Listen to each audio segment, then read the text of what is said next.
ಸಿಕ್ಕಾಪಟ್ಟೆ ಜನ ಇದ್ದಾರೆ. ಕೊಲ್ಲೂರು ಕೃಷ್ಣ ಮಠಕ್ಕೆ ಭಕ್ತರ ದಂಡೆ ಹರಿದು ಬರ್ತಾ ಇದೆ. ಮಲ್ಪೆ ಬೀಚ್ನಲ್ಲೂ ಕೂಡ ಸಾವಿರಾರು ಪ್ರವಾಸಿಗರು ಕಂಡು ಬರ್ತಾ ಇದ್ದಾರೆ. ಕೃಷ್ಣ ಮಠದ ಸುತ್ತ ಪಾರ್ಕಿಂಗ್ಗೆ ಪರದಾಟ ಉಂಟಾಗ್ಬಿಟ್ಟಿದೆ. ರಜೆಗಳು ಸಾಲು ಸಾಲು ರಜೆಗಳು ಕೂಡ ಇರೋದರ ಹಿನ್ನೆಲೆಯಲ್ಲಿ ಇದೀಗ ಪ್ರವಾಸಿ ತಾಣಗಳು ಫುಲ್ ರಶ್ ಆಗಿದ್ದಾವೆ.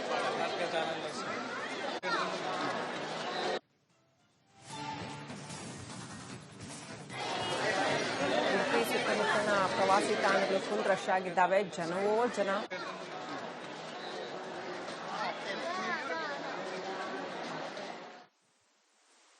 ಮಲ್ಪೆ ಬೀಚ್ ಅಂದ್ರೆ ಅದರಲ್ಲಿ ಮಾತಾಡೋಕ್ಕೆ ಏನಿಲ್ಲ. Best super beach Malpe beach. ಯಾಕೆಂದ್ರೆ ಇಲ್ಲಿ ಎಷ್ಟು ಬೇಕಾದ್ರೆ ದೂರ ಹೋಗಿ ಈಜಾಡ್ಬೋದು. ಇದರಲ್ಲಿ ಏನು ಇದಿಲ್ಲ, ಅಪಘಾತ ಆಗುವ ಸಂಭವ ಇಲ್ಲ. ಎಷ್ಟು ದೂರ ಬೇಕಾದ್ರೂ ಹೋಗಿ ಈಜಾಡ್ಬೋದು, ಎಂಜಾಯ್ ಮಾಡ್ಬೋದು. ಹಾಗೆ cleaning super sir. Malpe beach super. ಮತ್ತೆ ಫಿಶ್ ಅಲ್ಲಿ ಮೀನಲ್ಲಿ ಮಲ್ಪೆಗೆ ಬರಬೇಕು. Best is the Malpe beach. Malpe beach ಅಂದ್ರೆ ಅದರಲ್ಲಿ ಮಾತಾಡೋಕ್ಕೆ ಏನಿಲ್ಲ. Best super beach Malpe beach. Christmas holiday ಮತ್ತೆ ವೀಕೆಂಡ್ ನ್ಯೂ ಇಯರ್ ಬರುವುದರಿಂದ ನಾವಿಲ್ಲಿ ಬಂದಿದ್ದೇವೆ. ನಾವು ಬ್ರಹ್ಮಾವರದವರೇ.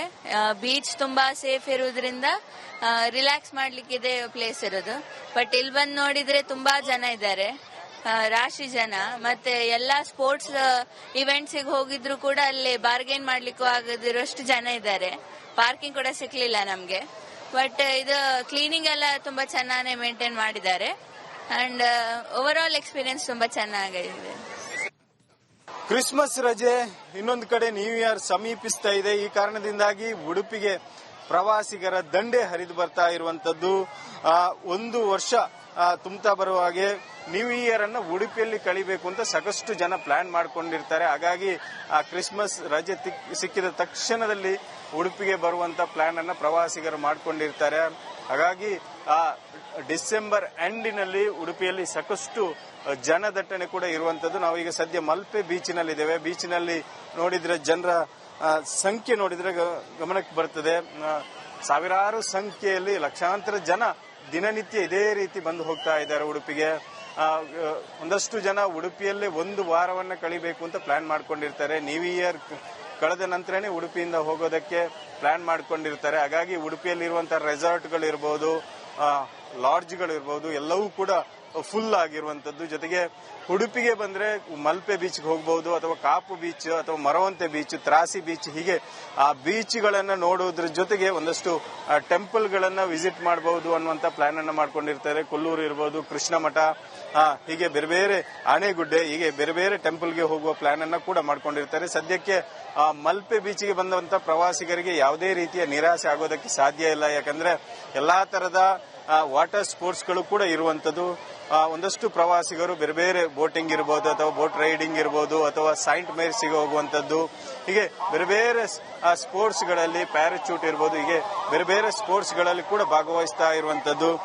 ಶಾಲಾ ಮಕ್ಕಳ ಒಂದು ಕಡೆಯಿಂದ ಬಂದರೆ ಬೇರೆ ಬೇರೆ ರಾಜ್ಯದಿಂದ ಕೂಡ ಪ್ರವಾಸಕ್ಕೆಂದು ಉಡುಪಿಯ ಮಲ್ಪೆ ಬೀಚ್ಗೆ ಬರ್ತಾರೆ. ಯಾಕಂದ್ರೆ ಉಡುಪಿಯ ಮಲ್ಪೆ ಬೀಚ್ ಅಂತ ಹೇಳಿದ್ರೆ ಸಾಕಷ್ಟು ಅಪಾಯ ಕಮ್ಮಿ ಇರುವಂತಹ ಪ್ರದೇಶ ಆಗಿರೋದ್ರಿಂದ ಒಂದು ರೀತಿಯಲ್ಲಿ ಪ್ರವಾಸಿಗರಿಗೆ ಸೇಫ್ ಅನ್ನುವ ಕಾರಣಕ್ಕಾಗಿ ಸಾಕಷ್ಟು ಪ್ರವಾಸಿಗರು ಇಲ್ಲಿ ಬಂದು ಜಮಾಯಿಸಿರುವಂತದ್ದು. ಇನ್ನೂ ಒಂದು 2-3 ದಿನಗಳ ಕಾಲ ಇದೇ ರೀತಿಯ ಪರಿಸ್ಥಿತಿ ಉಡುಪಿಯಲ್ಲಿ ಮುಂದುವರಿಯೋದಕ್ಕಿದೆ.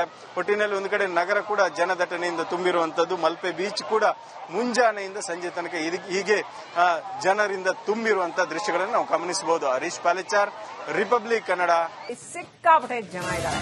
ಕೊಲ್ಲೂರು ಕೃಷ್ಣ ಮಠಕ್ಕೆ ಭಕ್ತರ ದಂಡೆ ಹರಿದು ಬರ್ತಾ ಇದೆ. ಮಲ್ಪೆ ಬೀಚ್ನಲ್ಲೂ ಕೂಡ ಸಾವಿರಾರು ಪ್ರವಾಸಿಗರು ಕಂಡು ಬರ್ತಾ ಇದ್ದಾರೆ. ಕೃಷ್ಣ ಮಠದ ಸುತ್ತ ಪಾರ್ಕಿಂಗ್ಗೆ ಪರದಾಟ ಉಂಟಾಗ್ಬಿಟ್ಟಿದೆ. ರಜೆಗಳು ಸಾಲು ಸಾಲು ರಜೆಗಳು ಕೂಡ ಇರೋದರ ಹಿನ್ನೆಲೆಯಲ್ಲಿ ಇದೀಗ ಪ್ರವಾಸಿ ತಾಣಗಳು ಫುಲ್ ರಶ್ ಆಗಿದ್ದಾವೆ.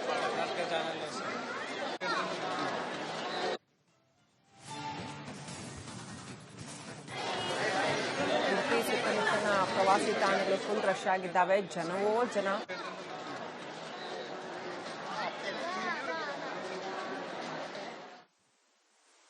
ಮಲ್ಪೆ ಬೀಚ್ ಅಂದ್ರೆ ಅದರಲ್ಲಿ ಮಾತಾಡೋಕ್ಕೆ ಏನಿಲ್ಲ. Best super beach Malpe beach. ಯಾಕೆಂದ್ರೆ ಇಲ್ಲಿ ಎಷ್ಟು ಬೇಕಾದ್ರೂ ದೂರ ಹೋಗಿ ಈಜಾಡ್ಬೋದು.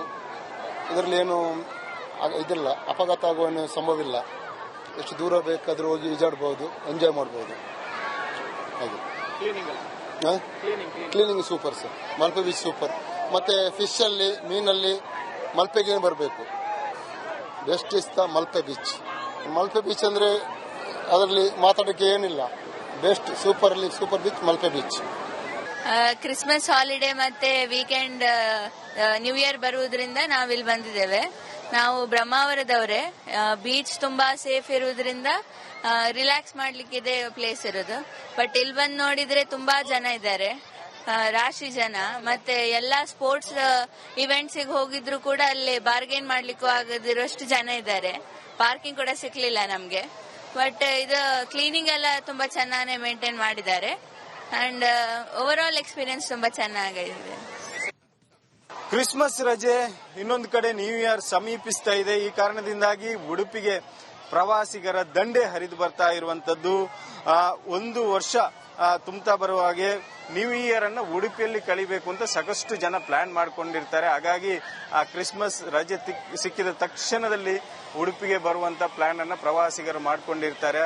ಹಾಗಾಗಿ ಡಿಸೆಂಬರ್ ಎಂಡಿನಲ್ಲಿ ಉಡುಪಿಯಲ್ಲಿ ಸಾಕಷ್ಟು ಜನದಟ್ಟಣೆ ಕೂಡ ಇರುವಂತದ್ದು. ನಾವೀಗ ಸದ್ಯ ಮಲ್ಪೆ ಬೀಚಿನಲ್ಲಿದ್ದೇವೆ. ಬೀಚಿನಲ್ಲಿ ನೋಡಿದ್ರೆ ಜನರ ಸಂಖ್ಯೆ ನೋಡಿದ್ರೆ ಗಮನಕ್ಕೆ ಬರ್ತದೆ.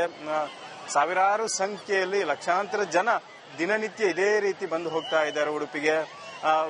ಒಂದಷ್ಟು ಜನ ಉಡುಪಿಯಲ್ಲೇ ಒಂದು ವಾರವನ್ನ ಕಳಿಬೇಕು ಅಂತ ಪ್ಲಾನ್ ಮಾಡ್ಕೊಂಡಿರ್ತಾರೆ. ನ್ಯೂ ಇಯರ್ ಕಳೆದ ನಂತರನೇ ಉಡುಪಿಯಿಂದ ಹೋಗೋದಕ್ಕೆ ಪ್ಲಾನ್ ಮಾಡ್ಕೊಂಡಿರ್ತಾರೆ. ಹಾಗಾಗಿ ಉಡುಪಿಯಲ್ಲಿರುವಂತಹ ರೆಸಾರ್ಟ್ಗಳಿರ್ಬೋದು, ಲಾಡ್ಜ್ಗಳಿರ್ಬೋದು, ಎಲ್ಲವೂ ಕೂಡ ಫುಲ್ ಆಗಿರುವಂತದ್ದು. ಜೊತೆಗೆ ಉಡುಪಿಗೆ ಬಂದ್ರೆ ಮಲ್ಪೆ ಬೀಚ್ಗೆ ಹೋಗಬಹುದು, ಅಥವಾ ಕಾಪು ಬೀಚ್, ಅಥವಾ ಮರವಂತೆ ಬೀಚ್, ತ್ರಾಸಿ ಬೀಚ್, ಹೀಗೆ ಆ ಬೀಚ್ಗಳನ್ನ ನೋಡುವುದ್ರ ಜೊತೆಗೆ ಒಂದಷ್ಟು ಟೆಂಪಲ್ಗಳನ್ನ ವಿಸಿಟ್ ಮಾಡಬಹುದು ಅನ್ನುವಂತ ಪ್ಲಾನ್ ಅನ್ನ ಮಾಡ್ಕೊಂಡಿರ್ತಾರೆ. ಕೊಲ್ಲೂರು ಇರ್ಬೋದು, ಕೃಷ್ಣ ಮಠ, ಹೀಗೆ ಬೇರೆ ಬೇರೆ ಆನೆಗುಡ್ಡೆ, ಹೀಗೆ ಬೇರೆ ಬೇರೆ ಟೆಂಪಲ್ಗೆ ಹೋಗುವ ಪ್ಲಾನ್ ಅನ್ನ ಕೂಡ ಮಾಡ್ಕೊಂಡಿರ್ತಾರೆ. ಸದ್ಯಕ್ಕೆ ಮಲ್ಪೆ ಬೀಚ್ಗೆ ಬಂದಂತ ಪ್ರವಾಸಿಗರಿಗೆ ಯಾವುದೇ ರೀತಿಯ ನಿರಾಸೆ ಆಗೋದಕ್ಕೆ ಸಾಧ್ಯ ಇಲ್ಲ. ಯಾಕಂದ್ರೆ ಎಲ್ಲಾ ತರದ ವಾಟರ್ ಸ್ಪೋರ್ಟ್ಸ್ ಗಳು ಕೂಡ ಇರುವಂತದ್ದು.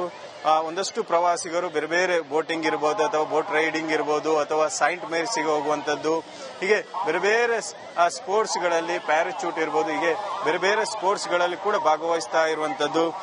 ಶಾಲಾ ಮಕ್ಕಳ ಒಂದು ಕಡೆಯಿಂದ ಬಂದರೆ ಬೇರೆ ಬೇರೆ ರಾಜ್ಯದಿಂದ ಕೂಡ ಪ್ರವಾಸಕ್ಕೆಂದು ಉಡುಪಿಯ ಮಲ್ಪೆ ಬೀಚ್ಗೆ ಬರ್ತಾರೆ. ಯಾಕಂದ್ರೆ ಉಡುಪಿಯ ಮಲ್ಪೆ ಬೀಚ್ ಅಂತ ಹೇಳಿದ್ರೆ ಸಾಕಷ್ಟು ಅಪಾಯ ಕಮ್ಮಿ ಇರುವಂತಹ ಪ್ರದೇಶ ಆಗಿರೋದ್ರಿಂದ ಒಂದು ರೀತಿಯಲ್ಲಿ ಪ್ರವಾಸಿಗರಿಗೆ ಸೇಫ್ ಅನ್ನುವ ಕಾರಣಕ್ಕಾಗಿ ಸಾಕಷ್ಟು ಪ್ರವಾಸಿಗರು ಇಲ್ಲಿ ಬಂದು ಜಮಾಯಿಸಿರುವಂತದ್ದು. ಇನ್ನೂ ಒಂದು 2-3 ದಿನಗಳ ಕಾಲ ಇದೇ ರೀತಿಯ ಪರಿಸ್ಥಿತಿ ಉಡುಪಿಯಲ್ಲಿ ಮುಂದುವರಿಯೋದಕ್ಕಿದೆ. ಒಟ್ಟಿನಲ್ಲಿ ಒಂದು ಕಡೆ ನಗರ ಕೂಡ ಜನದಟ್ಟಣೆಯಿಂದ ತುಂಬಿರುವಂತದ್ದು. ಮಲ್ಪೆ ಬೀಚ್ ಕೂಡ ಮುಂಜಾನೆಯಿಂದ ಸಂಜೆ ತನಕ ಹೀಗೆ ಜನರಿಂದ ತುಂಬಿರುವಂತಹ ದೃಶ್ಯಗಳನ್ನು ನಾವು ಗಮನಿಸಬಹುದು. ಹರೀಶ್ ಪಾಲೆಚಾರ್, ರಿಪಬ್ಲಿಕ್